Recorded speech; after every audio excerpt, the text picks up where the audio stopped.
All right, I just pulled out the Holley Hyperspark distributor.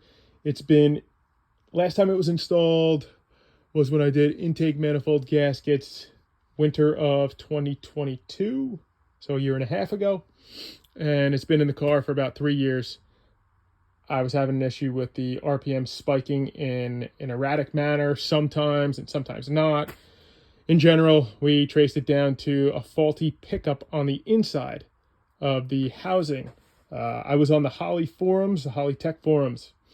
Noticed that a couple people had the plastic sensor inside, I guess, separate from where it is quote unquote mounted. And without that sensor locked in, everything's going to move around, and that's where timing is going to suffer. So, quick teardown, so to speak. This one will not be going back in the car. Holley was nice enough to hear me out and send me a free replacement here. So I got to put that in. But before I do so, I want to see what the failure was on this so I can figure out how to prevent it from happening on that one. Remove the cap. You got screws here and here, just Phillips head. You can pop those off, no problem. Notice a lot of dirt, which isn't dirt. I don't have a dirty car. Everything underneath here is clean. So where that dirt would come from is a good question. But then when you notice that it's not dirt and it's actually just fine metal shavings that are starting to rust, well, there's your telltale indicator that something's wrong. Also, another clue is the condensation that probably attacked this. And how would condensation get in there? Well, yes, through the hole in the cap, but through the even bigger hole when this plastic grommet decides to just fall out. Who knows? Heat, vibration, whatever. Doesn't seem to be held in there by any more than the ridge. The ridge on the side of that. See that little top ridge? I guess that's supposed to hold your one side of your pickup in place, but I'm not thrilled about it. You can see it just almost falls out on its own. So without that in, the pickup here that grommet was connected to,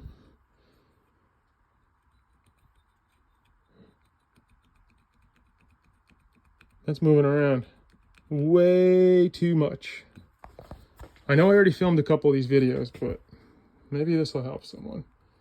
If you're having wild RPM hits, spikes, erratic everything, and you have a Hyperspark, check this.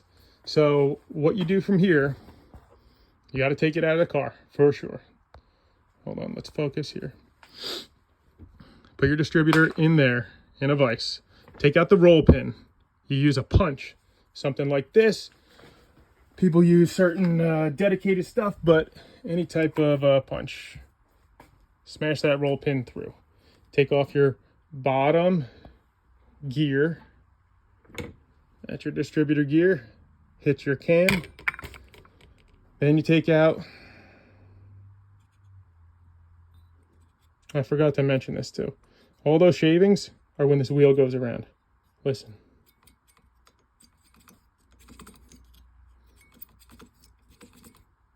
That's because it's not located where it's supposed to be. There's supposed to be clearance there. Can you imagine driving down the road with this happening and you have no idea? Who would have any idea? So when you take your gear off, you're able to pull this upper wheel out and the shaft it's connected to. Okay, we can set that down for a second, and you might notice something already. See that groove? Let's focus. Do you see the groove that's starting there, ending there? That is not supposed to be there. That is absolutely not supposed to be there.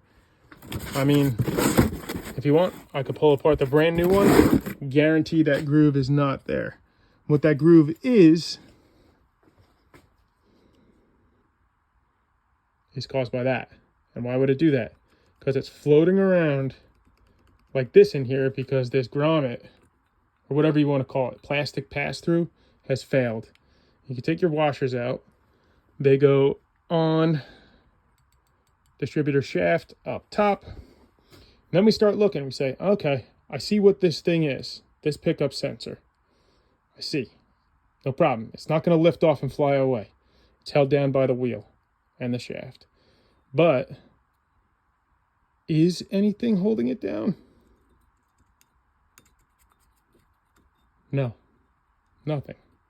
You have the grommet I discussed holding that corner, and then to keep something fixed, you need to have another point of contact. This little groove right on the bottom. This one towards the bottom. That hits that pin. See that pin down there? It's a metal pin. So a metal pin is good, for sure. That metal pin is right down in there. So that locates that end. Boom. But what locates this end? The grommet that I'm about to almost pull through here. Hold on. Can't pull it through because it's got a pigtail on it. You'd have to cut the wires, which this is never going to be used again. This is more for demonstration and teardown. But looks like at one point, that's where it would have connected to.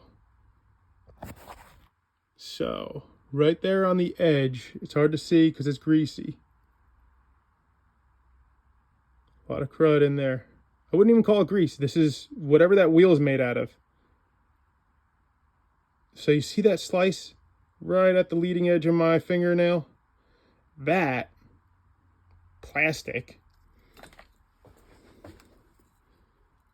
and that are all that keeps that sensor in. So, I mean, I know I'm not the only one who's had this failure. I read about it online. I hope maybe people see this and just go out and pop the cap on their Hyperspark. If you got wiggle room, especially that much, don't drive your car. Call Holley or get in there and fix it however you can. I've heard of a couple ideas. Some kind of a strap that would go over the top that wouldn't interfere with the wheel. I believe for now, since nothing in here turns, this is all locked. And on the new one, it shouldn't be dirty. I believe I could just put some epoxy down in there, seat this the proper way, make sure the new one has a grommet that's tucked in there. Who knows? Maybe dab a little silicone on it so we don't have any condensation getting in there. And that would prevent it from playing around. Now, don't get me wrong. This part is unaffected. That metal pin in there from the housing, it's doing its job. But when you only have one point of contact on something that's in a violent area, that's what happens. Okay, sorry for the long video. Wanted to give an explanation for whomever might need it, but one sign of a bad pickup, something that's eating into your wheel, like on that groove right there. That groove. One sign of it would be you have debris, not just like normal oil and stuff, but metal shavings that have turned to rust or whatever. Another thing would be if you hear it. Another would be if your grommet's hanging off and snapped. It's worth investigating. You do not want to melt a motor down for a piece of plastic that was initially only held in place by a little tang that went through a metal housing on top of a 200-degree engine. Who knows? I just hope this never happens to me again. And hopefully you guys can avoid it too. Go out and check your stuff. Let me know if you have any other thoughts about securing this, because even though I plan on doing my method tonight so I can get it cured and see the new one put in the car. People may read this a year from now, and if there are some better methods than just epoxy underneath and around it, why don't you write it in the comments there. Sorry for the rambling. I am not a YouTube editor. It's just I shoot video sometimes to explain myself the best I can without typing all this stuff out. All right.